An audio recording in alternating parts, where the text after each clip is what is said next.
Buddy, yung nagagardi na matanda na pinuntahan natin dito. Kasama ko pa yung anak ni Pamaybay TV, si Ismael Butiti. Ano? So dito yung aming scout mo, nakikita ko siya rito sa maliit na bahay nandito sa gilid ng kalsada. So wala siya rito, iniintay ko pa. Tinanong ko yung kanyang anak dito ngayon. So pupunta raw dito on going. So iintay na lang natin ano, para makumusta natin si tatay. Binalikan ko siya ulit para bigyan mo lang ulit ng konting tulong, bigas ano. So yung ating bigas ay galing kay Ma'am Secret sponsor ulit ano, maraming salamat. So ito ulit, nakapag-vlog na naman tayo dahil meron tayong pang ayuda. Kasi tumihinto ako pag wala akong pang ayuda ay talaga nag-i-stop ako mag-vlog muna sa pag-charity kung wala akong maibigay sa aking nakakausap ng mga tao ano. So yun talagang maraming salamat kay Ma'am Secret sponsor ano. So meron akong 3 dalang bigas ngayon, 5 piraso to, iniwan ko yung 2 sa bahay kasi pagpabigat din doon sa likod para magaan-gaan na ikarga natin. So kasama na naman natin ito si Sparko. Si Sparko ngayon ang tagahatid sa ating mga lakad ano, mga idol. Maraming salamat sa nag-sponsor kay Ma'am Tintin sa tiwala Ma'am Tintin sa atin. So thank you. So napapakinabangan natin pag may mga cutting ribbon tayo, so dito natin pinakarga yung ating mga lechon, pagkain ano, ibang bisita kung meron tayo mga bisita para sa ating cutting ribbon. So papakinabangan natin malaki tulong na si Sparko. So sa awa ng Diyos hindi pa naman nahingi ng maintenance si Sparko. May pangalan kasi itong sasakyan ko, bawat sasakyan ko kasi may pangalan yan, pati yung mga sasakyan ko sa una sa Maynila lahat yan may pangalan. So binibigyan ko ng pangalan para once na biyahe kami, lagi ko sasabihan tulad dito, Sparko, iingatan mo kami biyahe namin kahit saan ako magpunta. So mamaya guys, hintayin natin yung tatay na kasi wala pa siya rito. So nandito ulit tayo sa area ni tatay. Makita niyo, ito yung ating garden na pinuntahan dati, dito ko siya nakita. So wala na yung okra nakalipas na, ang bilis lang ng panahon ng okra talaga. So nakita ko siya tatay kasi diyan yung bahay niya. So ating binalikan para bigyan natin ng kaunting bigas, pabigas-bigas lang muna tayo para makatuloy-tuloy tayo ng tulong sa tao ano. So maraming salamat doon sa ating mga patuloy na sumusuporta at nagbibigay ng ating mga pang-ayuda ano. So mamaya pupuntahan natin yung bahay, iniintay lang natin si tatay. So ito, may mga tanim ulit sila rito na ibang gulay. Dito ulit tayo kay tatay. So binalikan natin siya na siguro nasa pinuntahan ko yata siya rito parang February pa. So ngayon lang ulit tayo nakabalik. Kita nyo naman guys, kasama natin dito nung dati si Ismael Butiti, mag-scout kami. So kung saan din kami nakarating nun, pumapasok na bukid dahil ay nakamotor din kami. So bagay ganong mag-scout talaga, motor ang ating ginagamit para tayo ay makasulod sa mga lugar na pasukin, yung mga may hirap yung daan. So ito yung bahay ni tatay pala makita ninyo guys. Wala pa rin nagbago. Ito, may mga tanim siyang mga okra. So ito mga okra na to, ito yung kanyang hinaharbis para ibaligya para magkapera siya. Tsaka ito talong, kita nyo ang ganda niyan, palibot na yun. So nagpagagarden yung kanyang inaasikaso na hanap buhay. So ito si tatay. Tay, maayong buntag. Ayan, kumusta na tay? Ngayong gihapon, nasaan ang iyong mga kauban diri? Kumusta na may yung mga kwan dito tayo, mga garden, pag pananim mo? Okay na. Tawag dito, nakaka-harvest ka na. Kanang okra ni mo, naglipas na no? Lipas na mga okra, guwang na. Kaya nung last na punta ko dito, mga wala pa siyang, hindi pa na-harvest ano?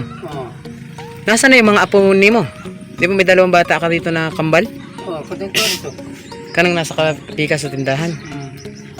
Anong nalimutan pangalan tatay? Anong ulit buong pangalan tatay? Si Tatay Clemente Minyusa. Ayun, dito sa Bislig. So binalikan natin si tatay. Sabi ko nga sa kanya baka may pagkakataon ako'y makabalik sa kanya. Kumusta ka ulit siya. So ito yung pagkakataon na yun na nabalikan natin. So si tatay natutuwa lang ako sa kay tatay dahil kahit na may edad na siya, ituloy pa rin siya sa paghahanap buhay dito sa Bukan Garden para magkapera. So matagal ka nang nagagardin tay? Dugay na no. May ilan tuig na? Pila ka tuig na? Diri ka laan din sa lugar na ito nagakon talaga ng garden. Wala kang lain na pinuntahang yuta para is pagagardin. Tapos kanang iyong mga nahaharbis niyan, asan mo binabaligya? Dito sa sarili mo, nag-iwang ka rin, pambaligya. So yung pagtatanim kasi ng gulay, hindi naman agad makita kasi mag-iintay ka pa rin ng ilang buwan, ano? Hindi mo ibig sabihin na nakatanim na ng gulay, meron na bukas. Talagang mag-iintay pa ng ilang araw. Halos minsan mayroong 1 buwan, 2 buwan, ano? Ano ba ang halaman mo tayo na pinakamabilis mong pakinabangan? Okra, ilang buwan ang okra bago mag-kuan tayo maharbisan? 1 buwan at saka kalahati bago si makaharbis. So ganun pa yung nihintay ni tatay. So talagang ang pagagardin di hindi rin biro, ano? Kaya kung walang financing na makukuhaan, mukhang din halos, ano? So paano yung iyong mga medisina dito tay? Yung ginagamit mong medisina? Walang medisina na yun eh. Talagang kon ito, tayong natural, ano? Kumbaga hindi dumaan sa mga abono.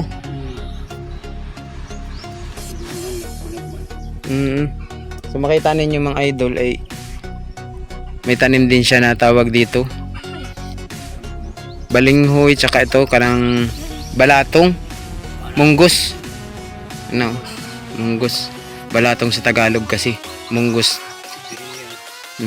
Tapos dito sa nakaikot sa kanya mga kamuting kahoy hanggang dito mga idol. So ipakita ko ulit sa inyo yung kanyang bahay. Ito yung kanyang bahay mga idol. Pinuntahan natin siya rito. Binalikan natin para makita ninyo. So ito mga idol. So parang tawag dito. Yun yung asawa mo kanina, ano tay? Yung bumaba? Yung babae.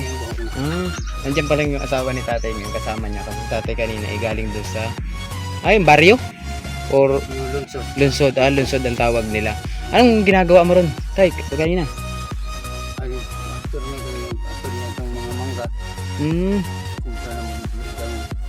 Nagbabaligya ka rin ng mangga pag wala kang garden sa harvest sa garden. Tapos babagsak mo sa mga pisto sa kanang gulayin. Pero saan ka natutulog? Dito pa rin? Dito na sa tindahan mismo. Kasi nagtayo sila ng tindahan doon para doon sa kanilang gulay ay yung iba hindi lahat ay dispose nila ng pabagsak presyo. Dito mayroon pa rin silang kinukuan, binibenta rito mismo sa tindahan. Ayan yung tindahan nila. So may ang nakatira dito ay apo mo raw yun, ano? May apo yung apo niya yung nagbabantay ng paninda nila rito na gulay. So tapos tatay siya yung magtawag dito, umaangkat pa si tatay ng ibang produkto para ibaligya niya, ano? So kanina anong hinarbis mo ay mangga at saka nangka? Dito sa gikan sa kwan. Doon sa Tagum. Gikan Tagum pa? Doon sa Tagum. Nang mo ni gapon. Paano, anong sinakyan mo papunta rito? Pabalik? Yung pa yung tricycle. May kuwang ka, may sinerbis. Akong bata mo na.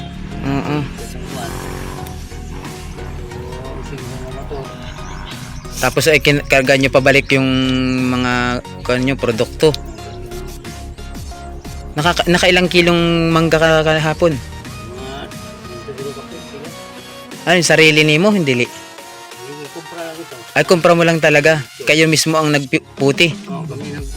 Nagharbis. So galing ka palang Tagum karon o kahapon ka nagdating? Kagabi ka nagdating.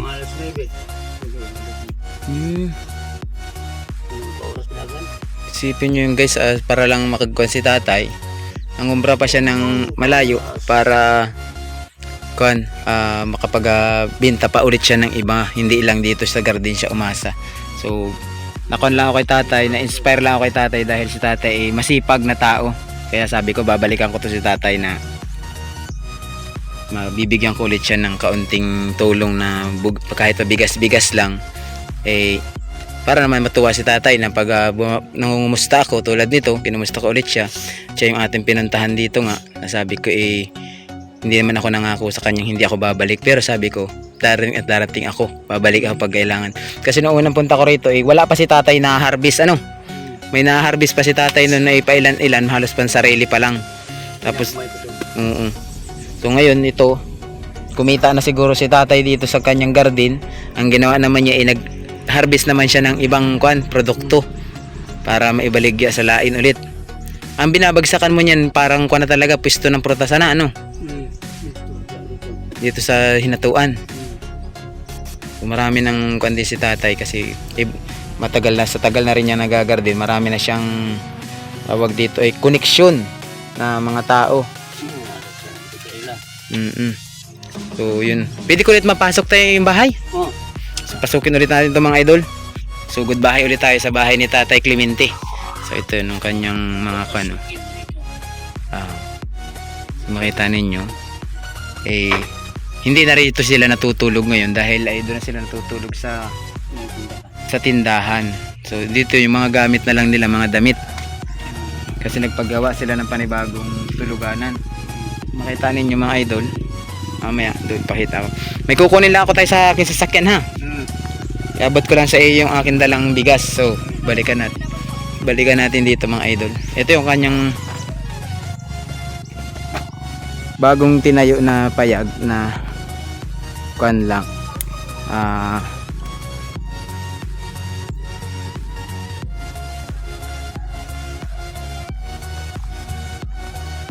ayan so dito natutulog si tatay, hindi dito sa kanyang payag sa una. Kahit ninyo mga idol. So kukuha muna tayo ng bigas para kay tatay. So ito yung kanyang pisto ito pala yung asawa ni tatay, si nanay. Anong pangalan mo, nay? Ay, si nanay Crescencia. So ito yung kanilang maliit na tindahan ng kanilang harvest sa sariling gulay. So oo. Kagabi pa lagi kang pala kayo sa Tagum. Dapat tatay? Oo. Tapos sila pinagkatao. Si tatay lang, hindi ka kauban. Wala ko kauban. Tambal man na sa dito. Itong ubuniya nga. Oksidinan ko na sa stago. Okay. So ito mga idol, kita niyo, yun yung mga paninda nila. So sabi lang nagbunga na yung kanyang pinagsikapan na pagtatanim ng mga gulay, kaya meron na siya yung paninda ngayon. So ngayon bibigyan naman natin siya ng kaunting tulong na bigas. Bigas ng ating dalang yun.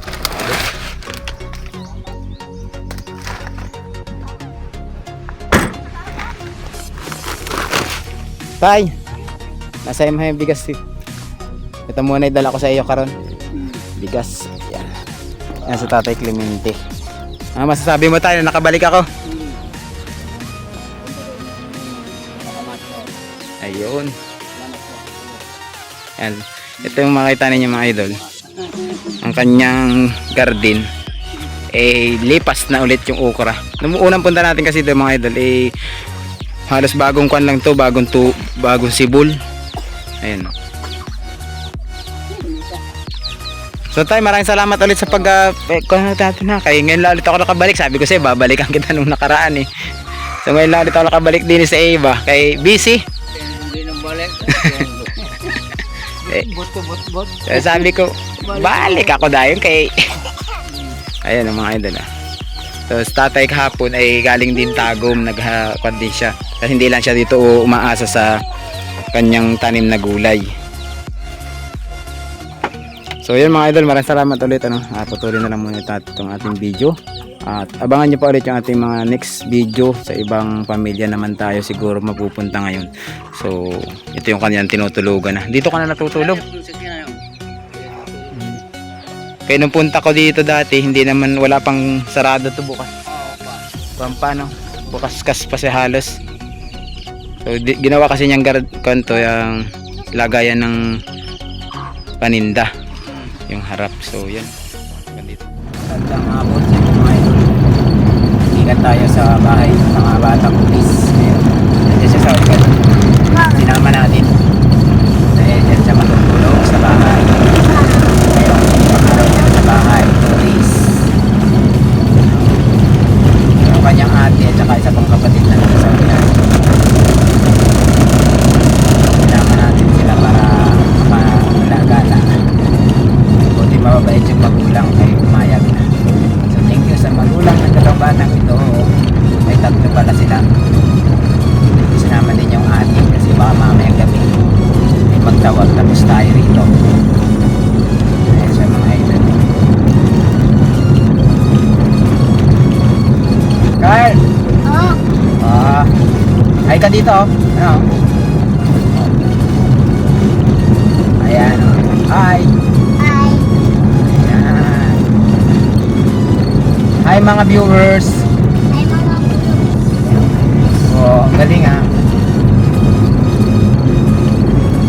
Sinama natin sila para makaabot na rin siya sa bahay. So gusto niyang mabalik kanina pa yun.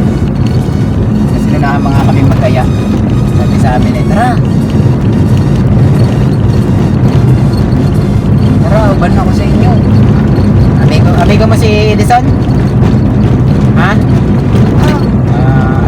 Amigo mo na ano?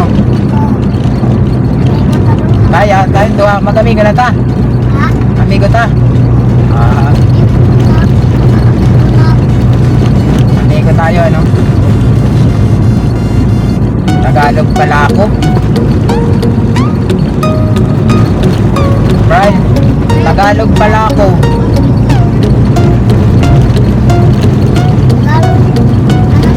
Tagalog pala siya. Galing ah. Marunong mali ay mag-Tagalog. Brian.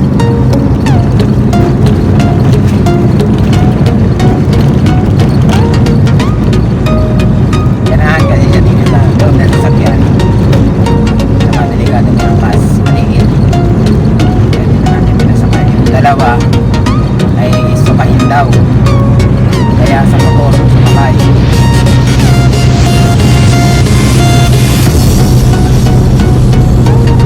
Si Brian mukhang okay na si Brian. Relax lang.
Butiti.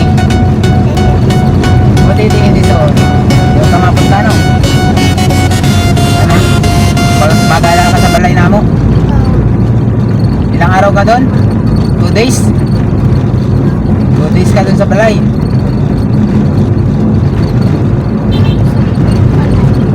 Ando na si ate mo. Ando na si ate ni mo.